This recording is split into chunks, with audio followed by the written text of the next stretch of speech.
Hello guys, today we're going with another ridiculous article here, and today is why does teabagging in video games remain so popular? So CBR is a website that is known for making a lot of horrible articles in the past. Well, here's another one. Teabagging is a popular taunt in online gaming. It's popular doesn't mean every fun is in the practice. Gamers who play the online co-op have also ways to tilt their opponents, ranging from in-game taunts to colorful language over chat. However, there remains one untainted insult that has transcended genre and platform. Teabagging. Teabagging is performed by crouching on the fallen forward, serves as both a celebratory gesture by the victor and an act of humiliation for the defeated. It will mostly continue as long as players have the access to the crouch input. Despite its widespread use in morality, some video game players are on the defensive where it adds anything to value to video games.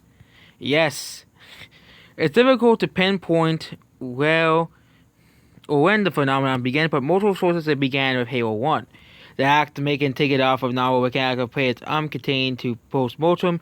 As the camera focuses on the player's body, they can only watch its optimistic votes perform a victory taunt. For the past 2 decades, teabagging has been utilized in universal co-op shooter games. It also begun a PK appearance in other games like playing in role-playing games. There are two major things teabagging brings to a game: personal expression and opportunity to anger an opponent. After confirming a kill, some players want to choose quick ways to celebrate. Some games don't even have time. Those who take too long to perform. Thus, the simplest solution is to teabag. It's a non-verbal information that they suck, and it's fast enough that the player doesn't have to cycle his position to get the message across. It depends on the victim. Teabagging may express it from a chuckle to full-blown rage. Opponents react to either anger towards teabag or more to focus on the initiator. However, the rage through events has a downside. The player may suffer from tunnel vision that gets their guests even and again.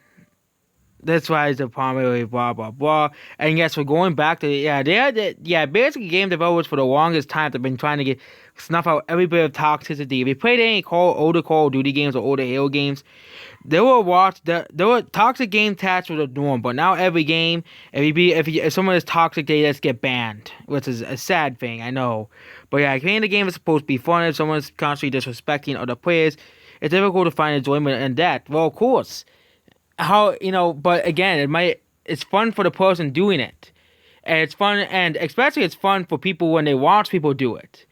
That's the fun part, when people watching people doing it. That's why there's a whole thing. Some people is simply part of the game. But of course, wusses and idiots don't take it, and say that don't take it. But of course, idiots or dummies will say, "Oh, it's harassment. You shouldn't do it." Taunting.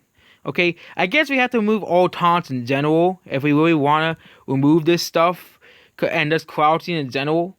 But yeah, it's just stupid. They want to get rid of all of this stuff so every game can just be a safe zone. Because I remember when games used to be basically just like that. There was, people like Call of Duty, for example. There were people swearing to each other, and nobody, and it wasn't, people weren't doing it out of malicious intent. People were doing it because it was fun.